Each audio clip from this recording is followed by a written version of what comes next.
beginnings. Okay. All right, ready? Yep. All right, welcome again. Dixon Legacy Podcast. Here we are again with my boy Kamani. And What's up, guys? We're here with another topic that we're going to talk about today. And once again, it's mentorship through conversation. So all we're trying to do is just talk, say what's on our minds, give guidance, and based off of what we're talking about, hopefully you can get some value from it, or you will get some value from it. Not hopefully, you will get some value from it. Lots of value. And you can pick and choose what you like. You can disregard what you don't like. But the main thing is subscribe, comment, and share, right?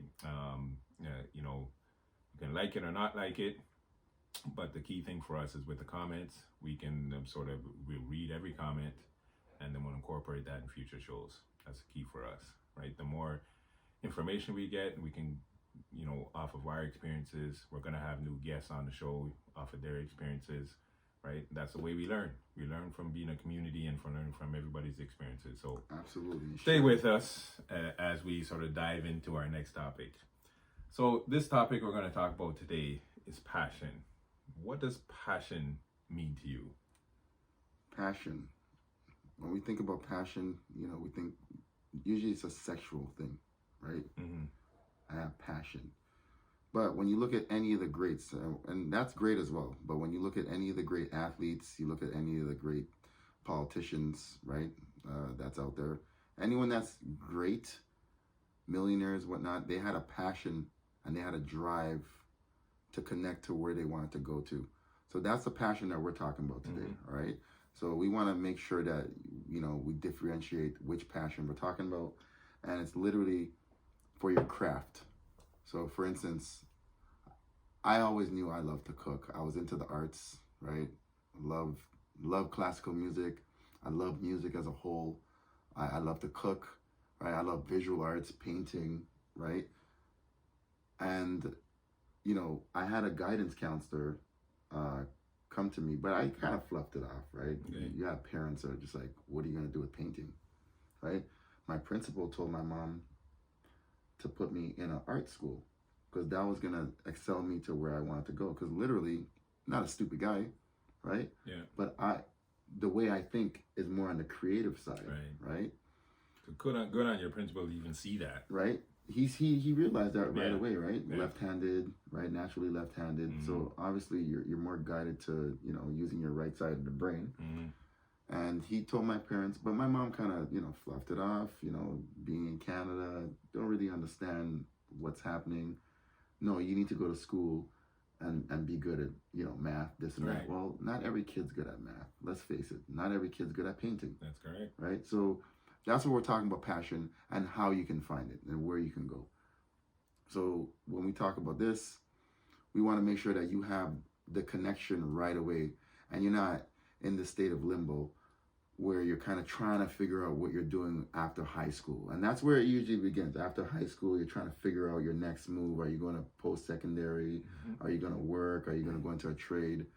And that's where I think a lot of kids get stuck, right? Within that age range between the 18 and the 25, they're trying to figure out themselves. And there's another layer to that. So when I think of when you speak on that one of the things that I think about and that affects us that I think we don't really think about. So just speaking from my experience and with the Caribbean background, when you think of school, you think of, okay, it's a natural progression to go from grade school to high school. That's correct. Right? And that's where it kind of ends for us, from grade school to high school, from a natural progression perspective, right? And I'm just talking about, this is just us thinking, right? So if you think of other nations, their natural progression is to go from high school to college or university. Absolutely. It is not our natural progression for us because you have all these barriers that comes between that. So how am I going to pay for it? If your parents can't pay for it, if you can't get OSAP, you ain't going. You know what I mean? Whereas other nations, like their parents either can pay for it or there's a plan in place or that kind of stuff. Like it's just known that I'm going to university. That's just the next step, right? But I feel for a lot of Caribbean folks, that's not the natural progression because of all these barriers that are in place. Absolutely. And I find one of the biggest barrier, right? It seems like you're a burden at some point, right? Because the older you get, the more food you consume, the more electricity you use in the house, the more water you use, right? And that's something that, even in my household, that was something that was brought up while I was growing up. So now you put a lot of pressure on the child to now say, well, I got to worry about all these other things, right? Can I afford it, right? The financial factor, can I afford it, right? Well, and no one else is there to say, well, don't worry about it. We'll figure that out, right? But we want you to go there. We want you to shine the light into the positive area. That doesn't really happen in the Caribbean household. It's I would say maybe 3 out of 10. And guys, you can say what you want to say, right? We're looking right into the camera and we're telling you straight up because I've been through that, right? There's many avenues you can take to get there, right? And if we're to actually use those avenues, we'll progress, right? One of them, guidance counselors. Yes. Right? Don't be shy to go in there. Don't be shy to have a teacher, right? Because most of the teachers, you'll have a teacher, white, black, purple, whatever, green. You'll have a teacher that really likes you, right? And they can see a potential that you can't see, but they know you have a zest or some sort of a zeal, right? You just have to be open to accepting that, right? Correct. That's exactly what it is. Yeah, so it's very important because that's one of the things that I try and even teach my kids. Because when I was coming up, one of the things I learned very early was keep your mouth shut and keep your head down and you won't get licks. Right? Because I had an older brother who always challenged my dad or challenged my parents. I always had questions. And I noticed that really quickly that hey, like this is not a good outcome. Why is not a good question in the Caribbean household as a child? Why That's is right. not why? So I learned that early, and being older now, I recognize that was a detriment to me because a lot of decisions I made, I would have been so farther ahead if I would have just asked for help. I remember one of my good friends who I reconnected with 20 years after school because I just kind of disappeared off the landscape, right? Because I was just trying to figure out stuff for myself as a 17, 18-year-old, right? And when you leave your parents' house, you got to make decisions. So, and he told me, if you would have told me, because everybody loved me when I was, because you're respectful, coming from church, like it's a natural thing you do. He said, my dad would have taken you in. Right? You know what I mean? Yeah, there's always and maybe my trajectory would be different, right? So that's one of the things I try and do now is I try and tell everybody, just ask for help. If you can't talk to your parents, talk to your guidance counselor. I'll give you a story of one of my son's good friends. He knew that school wasn't for him. Kingston and Galloway area, right? So you have those influences that are on you, and he was going to drop out of school, right? So because I kind of pretty much grew him, right? Because he was always at the house, every day he's at the house and stuff, and you kind of take care of those individuals, right? So because you just don't want them on the street. So one of the things I told him is, hey, go to your guidance counselor. There's so much stuff available to you now. You have night school, you have alternative school, you have online school, you have co-ops, you have all this stuff that's available to you. Go to the counselor. Apprenticeships. Everything's there, man. Everything's there for you, right? So go to your counselor, give him ideas of what you want to do. Because I remember he said that maybe he's looking at being a plumber, right? So I said, okay, but do you know what comes along with being a plumber? A shitty situation at times, I'll tell you that. That's right. So he said he had an uncle. So I said, go talk to your uncle, and give you his experience of what it's like to be a plumber. So he did go and talk to his counselor, and his counselor said that, okay, they're going to send him to Home Depot. And if he goes Home Depot, he's there on time, he does whatever, he'll get his last 4 credits, right? So he did that. So when he went to Home Depot, they just decided to put him in the lighting section, right? So he's there working in the lighting section. And if you look at this kid, he has the dreads, he has his pants hanging down, so you're going to judge him right off the back. But if you talk to him, he's respectful.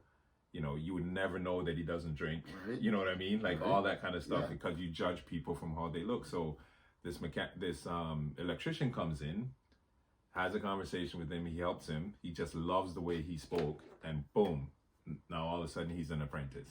You know what I mean? So now you fast forward X amount of years. Now he's a licensed electrician. ching ching, making money over here. You know what I mean? Just from listening, because I told him, go talk to the counselor, and that counselor took enough interest in him. Because I think with most teachers, it's the same thing. It's like, they can't help all 30 kids, right? So the ones who take interest, they will help as best they can, right? Which I think happened here. And he, because he listened. Absolutely. You know? Those who help themselves, yes, people will reach out and try and help you. Because yeah. you have to put in the work as well, guys. You can't just be out here, you know, sleeping all day and whatnot. You show that there's an interest and you want to go there, most of the times people will take notice to that and they'll actually pull you in and start giving you the avenues you can go to, right? And Andrew, aka Mr. Legacy here, he mentioned some of that, right? The guidance counselors, right? The apprentice shop or whatnot. And you'll find your way. You just gotta understand what you're looking for, and that's the biggest thing. It's what are you looking for, right? You're looking for an avenue or someone to at least help you, to guide you where, and then that's just knowing the avenues to go to at that point. Correct, and this is why I say it's very important that one, we read, right? That's a very big one, guys. Right, we read because it opens up your mind. And it exposes different things. And the second thing I think is very important is we travel, right? Because, and try different things. Like, don't be afraid to try different things. I remember one thing I told my son, and even my daughter, the same thing, is like, how do you know you're not the best kayaker in the world? You tried it. If you never kayaked before. Right. You know what I mean? So try different things. Doesn't matter how foolish it may seem or look, right? Because we're always worried about what other people are going to say. And really and truly, those other people, either they say something or don't, but they're not in our lives. And they don't affect us in any way, but we so care so much about what people say that it stops us from trying different things. Absolutely. Right? And you won't be an expert at anything when you started. Everything takes time, right? So so the more you expose yourself to different things, then you'll be able to say, hey, you know what? I do like this, right? And then you can kind of start pursuing that. Ask those questions because other people have done it before, right? So you want to ask those people so because they can say, well, try this instead of this because when I did it, here's what, you know what I mean? And it could save you 10 years of your life. Absolutely. And, you know, growing up in the hood, as you said, we always talk about the hood, right? But the hood is a place that actually, it's like a crab bucket. The one crab's trying to get out and all the other crabs are trying to pull him back down. Why is that? Because nobody wants you to get out. They don't want you to do better than them, right? So they're going to try and pull you back down. They're going to offer you some liquor. They're going to offer you some weed. They're going to offer you to go break into a car. They're going to offer you to go play with the ops and look for the ops. They're going to give you everything to distract you, to keep you there. And trust me, guys, if you don't think they're trying to do that, they are literally playing with you mentally at this point. So now, not trying to focus on that. We're trying to focus on where we want you to go. The who's, the where, right? We also want to focus on just moving forth in a sense of you don't have to really, in this day and age, there's just so much avenues you can take, right? And instead of going left or right, if you were to just find out what you want to do, and there's a lot of agencies, government agencies that will help you. There's a lot of life coaches that will help you with that, right? Andrew, there's 311. You call 311 and they will give you everything from where you can go to get your driver's license, right? They'll give you the number, they'll give you the email address, and they can give you anything from apprenticeships, right? Where you can find these apprenticeships, the grants if you want to go to university, you have the grades or college, right? They can give you all those avenues, and that's 311, and that's literally picking up any cell phone, any pay phone, and calling there and just having a conversation. And it starts with a conversation, by the way, guys. It really does, right? Because knowing is half the battle.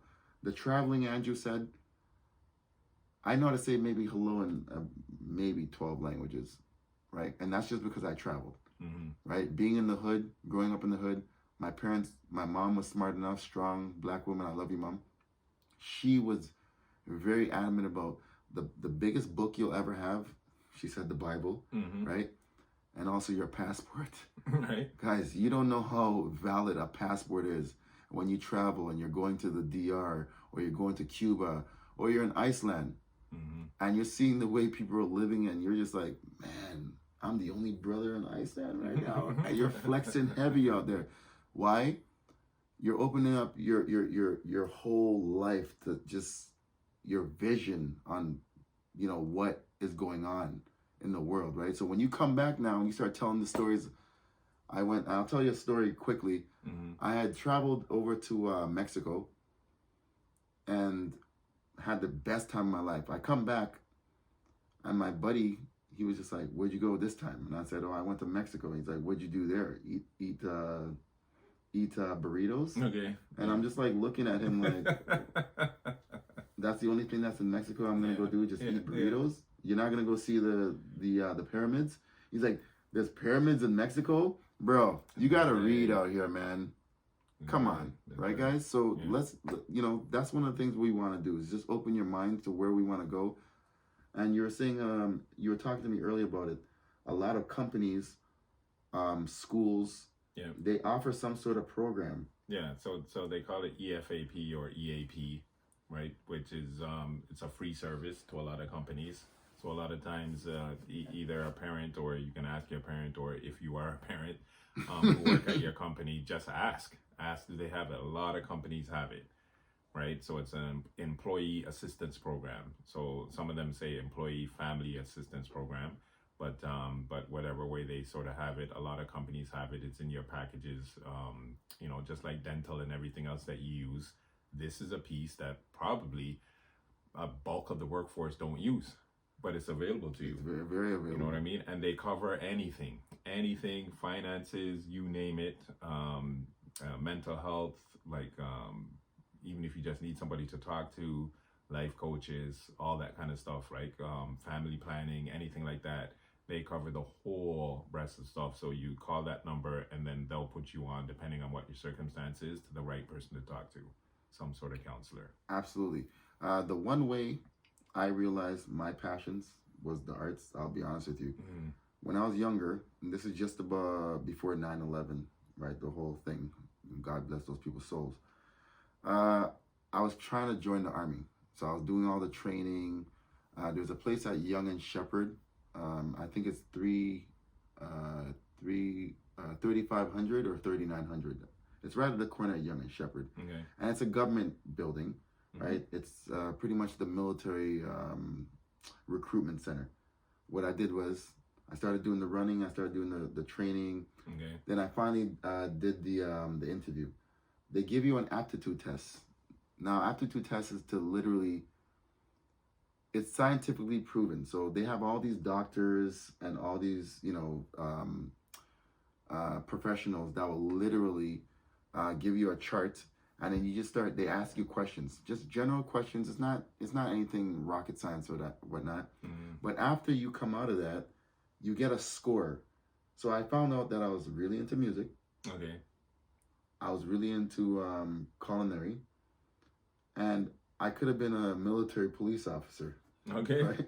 Right. So, you know, what a wide range. A wide range, Yes. right? And then from there, you start thinking, okay, well, I do like that, right? I like to cook. I like to this, right? And I thought about that.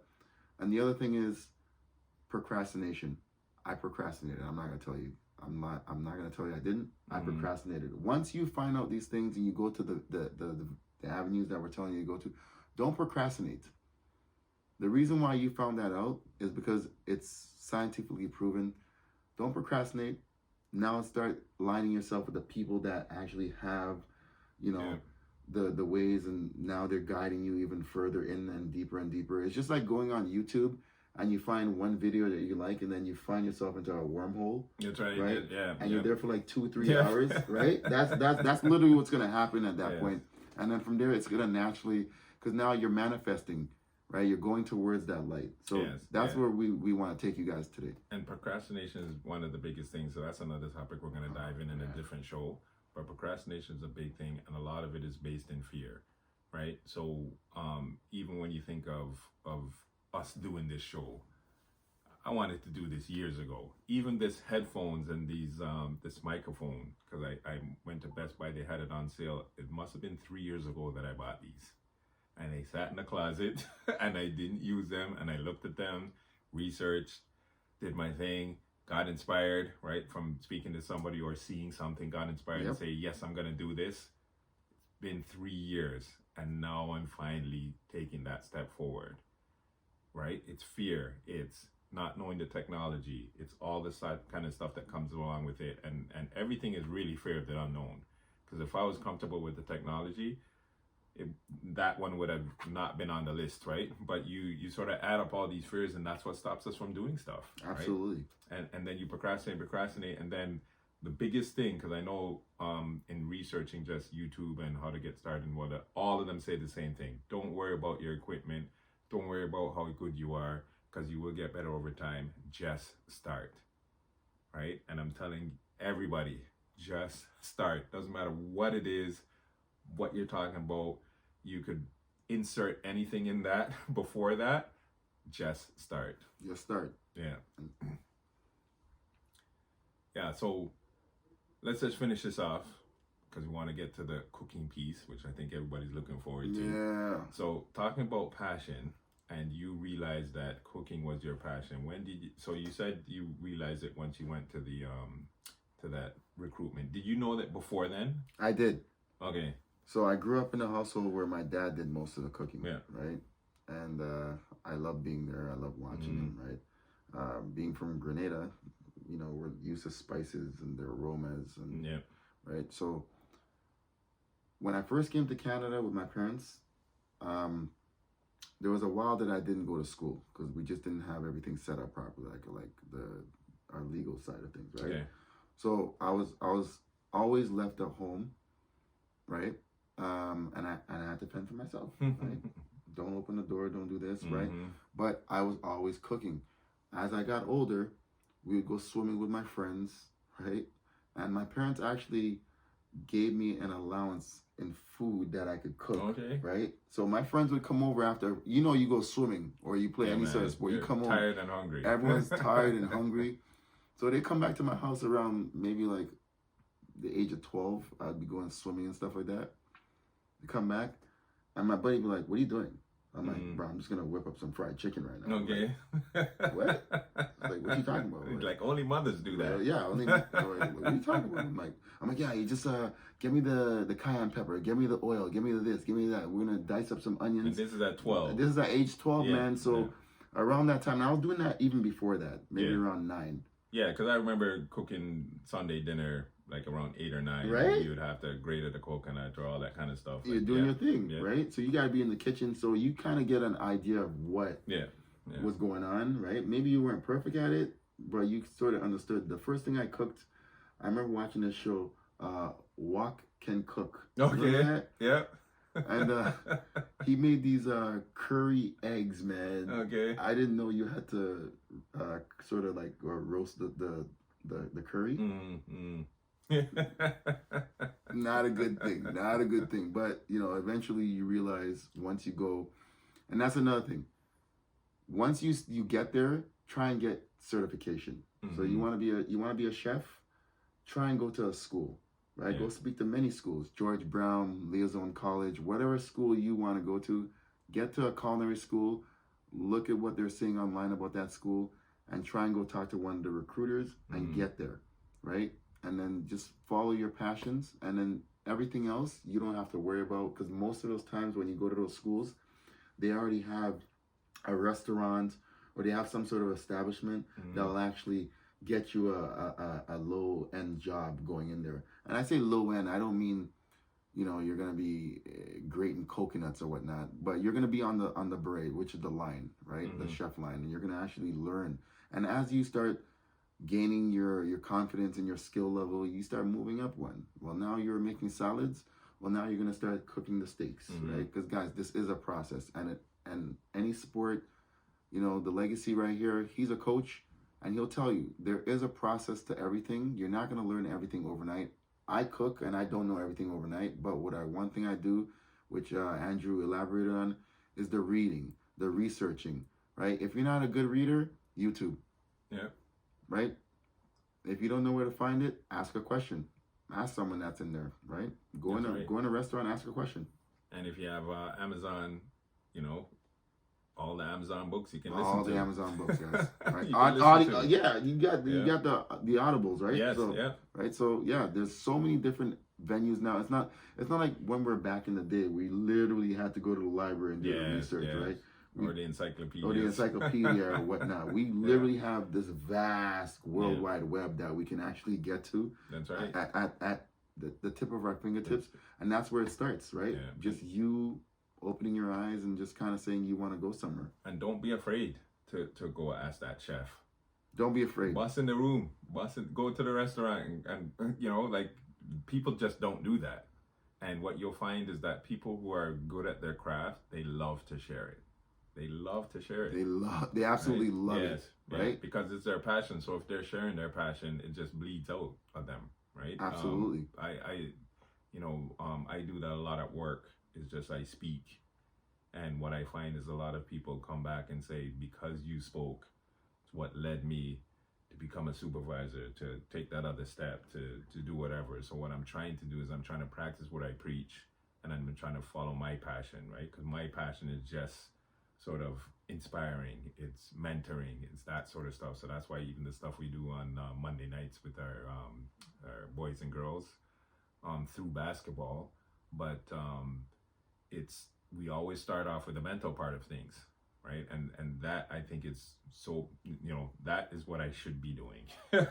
You know what I mean? Even this, sitting here talking to you, it's gives me joy, because I know that one person will listen, and if that one person listens and it makes them successful, or make them even find their passion, absolutely, then I've done my job, and I've done my job as making this planet a little bit better. Just when I leave. better. Yeah, absolutely.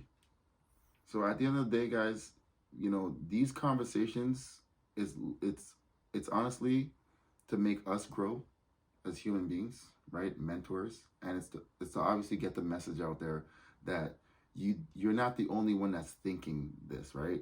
We're all thinking it. We're all going through something. We're all going through growth at our age. I'm 43 in a couple of months, right? These are all conversations that's actually helping me grow.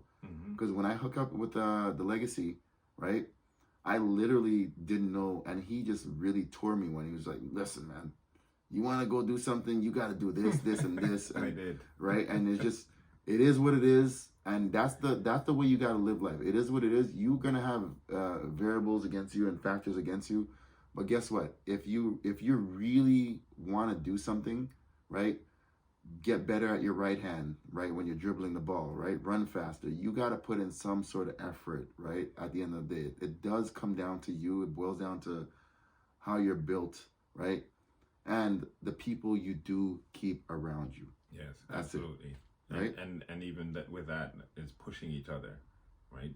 And you got to tell that person. So one, you got to be ready for it, right? And if you believe you're ready, then if you have that friend that you can go to, and for instance, if you're going to the gym and you want to get bigger, so you start going to the gym, and then that one day you're tired, you don't feel like going, you should have a friend that will drag you by your ass and sort of say, "We're going," right? Because it's doing the work that you don't like to do.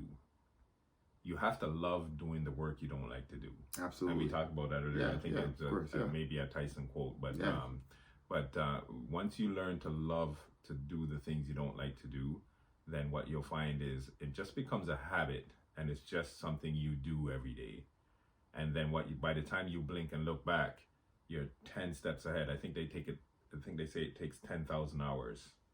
10,000 hours. Yeah, for you to be considered an expert or proficient in a task, right? So multiply it out. No matter what you want to do, just multiply it out, and you see, the more hours you put in, the quicker you're going to get to those 10,000 hours. The power of 100, guys. The power of 100. You put in 18 minutes every day in your craft, right? Dribbling, balancing a ball on your head. You put in 18 doesn't matter. minutes. Playing the flute. Playing the doesn't flute. Matter. 18 minutes a day of that. Constant 18 minutes a day, right? Takes 21 to 28 days to build a habit. But if you do it 18 minutes a day, you'll be better than 95% of the people in the world at doing that. Yeah, and that's a big stat. That's a big stat, and I don't think we understand how how little, I don't want to minimize and say little the work, but how little time you need to input. The key is to do it every day. That's the key. That's one of the things that we try and tell the boys and girls that even come out to our program that we do, is like, when we tell you to do this stuff, you need to do it every day, right? One of the things that we talk about mirror work, and it's just reading off in the morning when they're brushing their teeth, is just to read off the mirror. So we said, I am him or I am her. I'm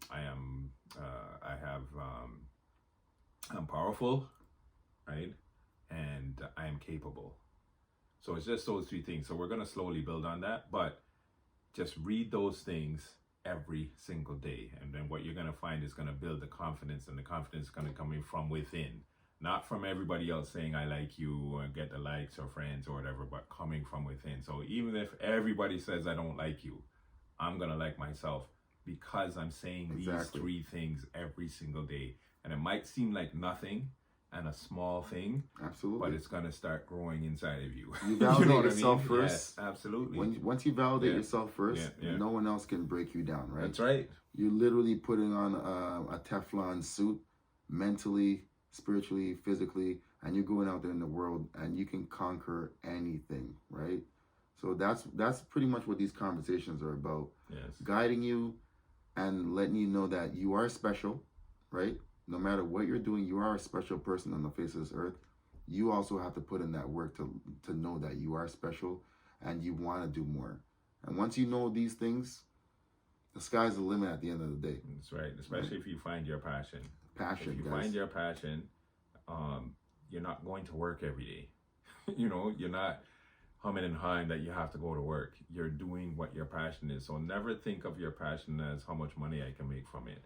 Think of your passion as, can I do this every day, right? And then the money will follow. And I know it's always cliche and that kind of stuff, but it's so true. It's very true. If you concentrate on what you do, build a plan, work on that plan every day, and then the money will follow. You may have to have a job, but that job should be your side job, and you should be working on your passion, right?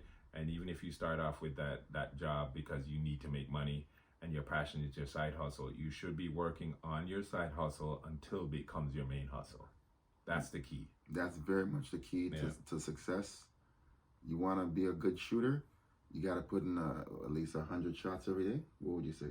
No, so if you think of like Steph Curry and stuff, he's putting up 1,000 shots a day. 1,000 shots a day, guys. You know what I mean? And you don't focus on the misses, you focus on the putting up the shots and then getting the form down. Like it's not the makes or misses, it's the form, right? And I think that's the thing that people think about is, oh, I gotta make this. No, you just gotta take the shot and then you tweak the form. Once the form is down, then you're golden. Yep. Right? And it could be with Muscle painting. memory. It could be with driving a car. It could be kayaking, playing the flute. Could be, you name it. It doesn't matter what it is. You need to get the form down. Fun yes. to mental. Yes. Right? You're doing it for fun. It's getting locked in the mental, right? And that's why we call it fun to mental. The mental part of it is just you putting in the work, and it's fun. And once you get those two together, that's right. And then what you'll find the confidence will build. And once the confidence will build, nobody can talk to you. Like even if I think of myself when I'm at work, right? Nobody can tell me anything, because I have the experience, I have the time in. Now, granted, I've been there 22 years, right? So I have the experience, I have the time, I have the relationships with people, right? So, you can't talk to me about that. And once you get to that level, then you know that there's always still work to get done, but no one can shake my confidence. Absolutely. And that is the key. If you can have that confidence that nobody can shake you because you know your stuff, because like even if you think of Steph Curry, do you think anybody can tell him he's a crap shooter and it's going to shake his confidence, right? He goes through his slumps. Remember, he's only shooting 47%. Right? I didn't know that. Yes, man. He's only shooting 47% of all the 3-point shots he's put up. He's only shooting 43% lifetime, and he's known as the best shooter ever. Right? So think about that. He's missing half of his shots. Absolutely, guys. Right? So just take that into consideration and just apply it to your life, right? And just know that it's okay to miss half your shots, right? But Steph Curry still puts in those shots every single day. So it's muscle memory. He knows his thing. He has his confidence. So no one can shake his confidence. And that's the key. No matter what you're doing, if you build that confidence from the internal, no one can take that away from you. I think what Andrew said is absolutely, I can't even add on that because, basically what he's saying is just simple facts, right? The more you put in, the more you're going to get out, right? You don't go to water with a bucket and you go to water with just your hands. What are you going to get? You're just going to get a handful of water that's spilling everywhere. You go to the water, the river with a bucket, you're going to get a lot of water, guys. So just put that in perspective, right? I'm just here to give you these analogies and paint a picture for you. That's right. So we're going to close off. So once again, subscribe, like, share, comment. And we'll read the comments and give us ideas that we'll give to you. But, once again, it's just us having conversation and you can pick from it, right? Mentoring through conversation. That's what it's all about. Have a great week, everybody. Wicked. Yeah, that was sick. Wicked.